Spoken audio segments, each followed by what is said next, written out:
Hi అండి, welcome back to our channel. It's smart Bindu vlogs. అందరూ ఎలా ఉన్నారండి? మీరందరూ బాగున్నారైతే అనుకుంటున్నాను. నేను కూడా బాగున్నానండి. కొత్తగా ఎవరన్నా మన ఛానల్ చూస్తున్నట్లయితే ప్లీజ్ అండి సబ్స్క్రైబ్ చేసుకోండి. పక్కనే ఉన్న బెల్ ఐకాన్ కూడా క్లిక్ చేసుకోండి. నేను పెట్టే వీడియోస్ అన్ని మీకు నోటిఫికేషన్ ద్వారా వస్తుంది. ఈరోజు చాలా యూస్ఫుల్ అయ్యే టిప్స్ అయితే మీ ముందుకైతే వచ్చేసాను. వీడియోని అయితే ఎవరు స్కిప్ చేయకుండా చూసేయండి. ఫస్ట్ టిప్ ఏంటి అంటే, నార్మల్గా మనం ఇలాగ బ్రెడ్ ప్యాకెట్స్ ఇలాంటివి తెచ్చుకుంటూ ఉంటాం కదా. సో ఇలా తెచ్చుకున్నప్పుడు బ్రెడ్ అనేది ఒక 2-3 డేస్కి అంతా కూడా పైన మొత్తం ఎండిపోయి ఉంటుంది అనమాట. సో దానికైతేను ఇలా ఒకసారి ట్రై చేసి చూడండి, చాలా బాగా యూజ్ అవుతుంది. పైన ఈ లేయర్ అయితే ఉంటుంది కదా, ఈ లేయర్ని అయితేను మనం తీసేయకుండాను బ్రెడ్ లాస్ట్ వరకు కూడా ఆ లేయర్ అనేది మనం అలానే పెట్టేసుకొని ఉన్నామంటేను మనకి బ్రెడ్ అనేది ఎండిపోకుండా ఉంటుంది అనమాట. ఒక 2-3 డేస్ అయినా కూడా మనకి బ్రెడ్ అనేవి ఫ్రెష్గానే ఉంటుంది. ఆ తర్వాత మనం కొంచెం అయితే తీసేసుకునేసి ఆ తర్వాత మనం ప్యాక్ చేసుకుని మళ్ళీ ఇంకొకసారి యూజ్ చేయడానికి అయితే పెట్టుకుంటాం కదా. సో దాన్ని అయితేను ఈ విధంగా ఫోల్డ్ చేసుకునేసి నీట్గా ఈ కవర్ని బ్యాక్ సైడ్ ఇలా తీసేసుకున్నామంటేను దాంట్లో బ్రెడ్ లోపల అసలు గాలి అనేది దూరదు. బ్రెడ్ కూడా చాలా మంచిగా ఫ్రెష్గా అయితే ఉంటుంది అనమాట. దీనికి రబ్బర్ బ్యాండ్లు, తర్వాత మనము బ్యాండ్లు, ఆ తర్వాత మనం దీనికి రకరకాలుగా టేప్ వేయడము ఇలాంటిది అయితే అస్సలు అవసరం ఉండదన్నమాట. సో ఈ లేయర్ని మాత్రం మనం అలానే పెట్టేసుకునేసి కింద ఉన్న వాటిని మాత్రం యూజ్ చేసుకున్నామంటేను బ్రెడ్ అనేది ఎండిపోకుండా ఉంటుంది అనమాట. ఒక 2-3 డేస్ వరకు కూడా చాలా ఫ్రెష్గా ఉంటుంది. ట్రై చేసి చూడండి. నెక్స్ట్ టిప్ ఏంటి అంటే, నార్మల్గా మనము దీపం ఆయిల్ అయితే మనం ఇలాగ ఒక్కొక్కసారి బాటిల్లో అయితే మనం తెచ్చుకుంటూ ఉంటాం కదా. సో ఇలా తెచ్చుకున్నప్పుడు ఆయిల్ కూడాను మనము దీపంలో వేసేటప్పుడు ఒక్కొక్కసారి ఇలాగ అయితే వంచామంటేను మొత్తం ఆయిల్ కూడా కొంచెం బయట అయితే వచ్చేసి ఇక్కడ డ్రాప్గా అయితే వస్తూ ఉంటుంది అనమాట ఆయిల్ అనేది. అలా చేతిలో బాటిల్ పట్టుకుంటే కూడా మొత్తం అంతా ఆయిల్ అంతా మన చేయి అంతా జిడ్డుగా అయితే అయిపోతూ ఉంటుంది అనమాట. సో ఇలా ఆయిల్ అనేది అసలు కారకుండా దాంట్లోనే అబ్జర్వ్ అయిపోవాలనుకుంటే ఇలా ఒకసారి ట్రై చేసి చూడండి. దీంట్లో ఈ బాటిల్కి అయితేను ఇలాగ ఒక టిష్యూని అయితే తీసుకునేసి ఇలా నీట్గా ఇలా చుట్టేసుకునేసి ఆ తర్వాత ఒక రబ్బర్ బ్యాండ్తో అయితే మనం వేసేసుకున్నామంటేను ఆయిల్ అందులో పడినా కూడాను ఆ టిష్యూ అనేది మొత్తం కూడా అబ్జర్వ్ చేసుకుంటుంది అనమాట. మనకి ఆయిల్ కొంచెం దాని నుంచి బయట వచ్చినా కూడాను ఆ టిష్యూలోనే ఉంటుంది కాబట్టి మన చేతికి మొత్తానికి కూడాను ఆయిల్ అనేది అస్సలు అవ్వదనమాట. చూడడానికి కూడా చాలా నీట్గా ఉంటుంది. బాటిల్లో నుంచి కూడా ఆయిల్ అనేది అస్సలు బయట అయితే కొంచెం కూడా లీక్ అయితే అవ్వదనమాట. ఒకసారి ట్రై చేసి చూడండి మీరు కూడాను.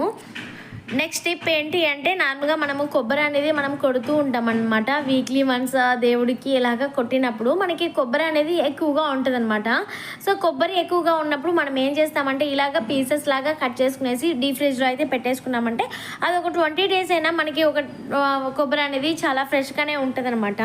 సో మనం ఇది ఒక మెథడ్ అనమాట కొబ్బరి స్టోర్ చేసుకునేది. ఇంకొక మెథడ్ ఏంటి అంటే, మనకి కొబ్బరి ఎక్కువగా ఉన్నప్పుడు ఇలాగ ఒకేసారి కొట్టేసుకునేసి ఆ తర్వాత మిక్సీలో వేసేసుకునేసి కొంచెం పౌడర్ లాగా చేసేసుకునేసి దాన్ని మనము బాక్స్లో వేసి స్టోర్ చేసి పెట్టుకున్నామంటే డీప్ ఫ్రిడ్జ్లో ఈ కొబ్బరి తురుము కూడాను మనకి ఒక 20 డేస్ అయినా చాలా ఫ్రెష్గా ఉంటుంది అనమాట. మనకి ఇన్స్టెంట్గా రెడీ అయిపోయి ఉంటుంది అనమాట కొబ్బరి తురుము అనేది. ఇప్పుడు మనం ఏదైనా చట్నీ ఏదైనా చేయాలి అనుకున్నప్పుడు ఈ కొబ్బరి తురుముని కొంచెం వేసేసుకునేసి ఆ తర్వాత పప్పులు అవన్నీ వేసుకునేసి చట్నీ చేసుకున్నామంటే కూడా చాలా ఈజీగా ఉంటుంది అనమాట. పని కూడా మనకి తొందరగా అయిపోతుంది. సో అది కాకుండా మనం ఏదైనా వెజిటబుల్స్ కర్రీస్లో ఇలాగా వేసుకుంటూ ఉంటాం కదా కొబ్బరి తురుము అనేది. సో ఇలాగా కూడాను మనము కొబ్బరి తురుము రెడీగా ఉండిందంటేను మనం వేసుకోవడానికి కూడా చాలా ఈజీగా ఉంటుంది. నేనైతే ఇలానే స్టోర్ చేసుకుంటాను అనమాట. కొబ్బరి తురుము ఒక బాక్స్లో, తర్వాత కొబ్బరి అనేది ఇంకొక బాక్స్లో అయితే స్టోర్ చేసి ఫ్రిడ్జ్లో పెట్టుకున్నానంటే ఒక 20 డేస్ అయినా కూడా నాకు చాలా అంటే చాలా ఫ్రెష్గా ఉంటుంది అనమాట. మనకి హడావిడి లేకుండా కొంచెం త్వరగా అయితే పని కూడా అయిపోతుంది అనమాట. మనకి అప్పటికప్పుడే మనం తీసి ఆ తర్వాత కొబ్బరిని పౌడర్ చేసుకోవాలంటే కొంచెం కష్టంగా ఉంటుంది కదా. సో ఈ మెథడ్లో ఒకసారి ఫాలో అయ్యి చూడండి, చాలా బాగుంటుంది. ఆ తర్వాత అయితే నెక్స్ట్ టిప్ అండి. నెక్స్ట్ టిప్ ఏంటి అంటే, నార్మల్గా మనము చికెన్, ఫిష్ ఇలాంటి నాన్ వెజ్ తెచ్చుకుంటూ ఉంటాము. ఇలా తెచ్చుకున్నప్పుడు దీన్ని అయితే వాష్ చేస్తూ ఉన్నప్పుడు మనం వాష్ చేశాక మన చేతులు అయితే కొంచెం అయితే స్మెల్ అయితే వస్తుందన్నమాట, నాన్ వెజ్ స్మెల్ అనేది. సో ఆ స్మెల్ పోవాలి అనుకుంటే ఇలా ఒకసారి ట్రై చేసి చూడండి. కొంచెం అంతా టీ పౌడర్ అనమాట.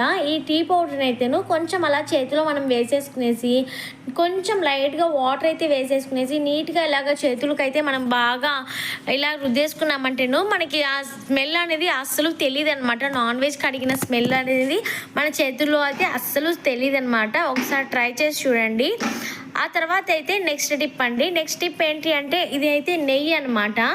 నెయ్యి అనేది మనము ఒక్కొక్కసారి బయట పెట్టుకుంటాము, ఆ తర్వాత ఫ్రిడ్జ్లో కూడా పెడుతూ ఉంటాం కదా. సో ఇలా పెట్టినప్పుడు చాలా గడ్డగట్టిపోయి ఉంటుంది అనమాట. నెయ్యి తీసుకోవడానికి కూడాను అస్సలు రాదనమాట, చాలా గట్టిగా ఉంటుంది.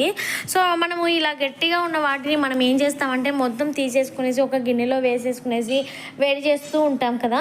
సో అలా కాకుండా మనకి ఎంత కావాల్సిన అంతవరకే తీసుకోవచ్చు అనమాట, చాలా ఈజీగా. సో దీనికైతేను ఫస్ట్ అయితే గ్యాస్ అయితే ఆన్ చేసుకునేసి ఇలాగ ఒక స్పూన్ తీసుకునేసి కొంచెం లైట్గా అలా హీట్ చేసామంటే చాలన్నమాట. గంట అనేది చాలా హీట్ అయిపోతుంది. ఆ తర్వాత ఇలాగ నెయ్యిని అయితేను మనము ఇలాగా గంటిలో స్పూన్లో అయితే తీసుకున్నామంటేను ఆ నెయ్యి అనేది ఈజీగా కరిగిపోతుంది అనమాట. మనకి ఇలానే హీట్ అయిపోయి ఉంటుంది కాబట్టి మనకి అలానే రైస్లో వేసుకోవడానికి కూడా చాలా ఈజీగా ఉంటుంది. నేను అలా తీసుకున్నాను, చూసారా ఎంత బాగా మెల్ట్ అయిపోయింది అనమాట. గట్టిగా ఉన్న నెయ్యి కూడాను చాలా మెల్ట్ అయిపోయింది. సో ఇలా ఒకసారి ట్రై చేసి చూడండి, చాలా యూజ్ అవుతుంది అనమాట. నెక్స్ట్ టిప్ ఏంటి అంటే నార్మల్గా ఇలాగ షీట్లు అయితే మన ఇంట్లో ఉంటుంది అనమాట. దేనికో ఒకదానికి ప్యాకింగ్లో అయితే వస్తూ ఉంటుంది, అంటే ఫ్రిడ్జ్లో వస్తూ ఉంటుంది, ఆ తర్వాత టీవీలో అయితే ప్యాకింగ్లో అయితే వస్తూ ఉంటుంది అనమాట. సో దీన్ని అయితేను మంచిగా అయితే ఆర్గనైజ్ చేసుకోవచ్చు అనమాట. సో ఫస్ట్ దీన్ని అయితేను రెండుగా అయితే ఇలాగైతే నేను కట్ చేసుకున్నాను. సో ఆ తర్వాత దీన్ని ఏం చేస్తానైతే వీడియోని అయితే చూసేయండి. సో ఇలాగ మనకి షెల్ఫ్లో అయితే ఉంటాయి కదా, షెల్ఫ్లో అయితే మనకి సరుకుల డబ్బాలు అయితే మనం పెట్టుకుంటూ ఉంటాము.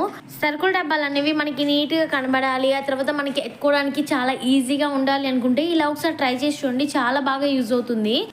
దీన్ని అయితేను రెండుగా అయితే కట్ చేసుకున్న తర్వాత అయితేను మనం షెల్ఫ్లో అయితేను ఇలా నీట్గా అయితే ఇలా పెట్టేసుకోవాలన్నమాట. సో దీనికి మనం ఇది కవర్ చేయడానికి ఏదైనా మనకి కలర్ టేప్ ఉన్నా కూడా మనం ఇలాగైతే నీట్గా అయితే చుట్టేసుకోవచ్చు. సో నేనైతే అలానే పెట్టేసుకున్నాను అనమాట, ఇదే బాగుంది అనేసి ఇలానే పెట్టేసుకున్నాను. సో దీంట్లో అయితే మనము సరుకులు తెచ్చుకుంటాం కదా, సరుకులు అయితే మనము డబ్బాలో అయితే వేసి పెట్టుకున్నప్పుడు ఇలా హైట్ వాయిస్ మనం పెట్టుకున్నామంటేను చాలా నీట్గా అయితే ఉంటుంది. సో మనం దీన్ని అయితేను మనం ఆన్లైన్లో పెట్టి అమౌంట్ పెట్టి అయితే తీయలేదన్నమాట, మన ఇంట్లో ఉన్న వాటితో నీట్గా అయితే ఆర్గనైజ్ అయితే చేసుకోవచ్చు అనమాట. ఇలాగ హైట్ వైజ్ ఉన్నిందంటే మనకి పైన ఉన్న డబ్బాలు కూడాను ఎంత ఉంది ఏముంది అనేసి మనం చూడడానికి ఈజీగా ఉంటుంది. సో తీసుకోవడానికి కూడా చాలా ఈజీగా ఉంటుంది అనమాట.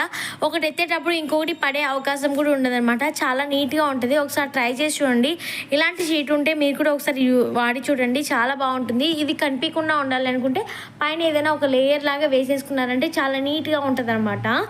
ఆ తర్వాత అయితే నెక్స్ట్ టిప్ అండి. నెక్స్ట్ టిప్ ఏంటి అంటే నార్మల్గా ఇలాగ బట్టలు అయితే మనం ఫోల్డ్ చేసి పెట్టుకొని ఆ తర్వాత కబోర్డ్స్లో పెట్టుకుంటాము, ఆ తర్వాత ఎక్కడికైనా బయట వెళ్ళేటప్పుడు మనం బ్యాగ్లో కూడా పెట్టుకొని వెళ్తూ ఉంటాం అనమాట. ఇది నీట్గా మడత పెట్టినట్టు ఉండాలి అనుకుంటే ఇలాగైతే ఫోల్డ్ చేసుకోండి, బట్టలు అనేవి ఇడిపోకుండా చాలా నీట్గా ఉంటుంది అనమాట ఫోల్డింగ్ అనేది. సో దీనికైతే ఫస్ట్ అయితే ఇలా కొంచెం అయితే మడిచేసి ఆ తర్వాత హ్యాండ్స్ని కూడా కొంచెం అలా మడిచేసుకోవాలన్నమాట. ఇలా మడిచేసి ఆ తర్వాత దాంట్లోనే మనకి సెట్గా ఉండాలి అంటే మనం సపరేట్గా పెట్టుకుంటూ ఉంటాం అనమాట. చిన్నపిల్లలది ప్యాంట్ తనిగా ఆ తర్వాత షర్ట్లు తనిగా పెట్టేసుకుంటూ ఉంటాం కదా. సో దాన్ని రెండు ఒకటిగా మనం పెట్టుకోవాలి. మనకి తీసేటప్పుడు కూడా చాలా ఈజీగా ఉండాలి అనుకుంటే ఇలా ఒకసారి ట్రై చేసి చూడండి. ఇలాగ దాంట్లో అయితే దానికి ప్యార్గా ఉన్న ప్యాంట్ ఏదైనా తీసుకునేసి ఇలాగైతే ప్యాంటును లోపల పెట్టేసుకునేసి ఇలా నీట్గా లోపల ఇలా ఫోల్డ్ చేసుకునేసి దీన్ని అయితేను లోపల ఇలా వేసేసుకున్నామంటేను మనకి ఈడిపోకుండా ఉంటుంది అనమాట.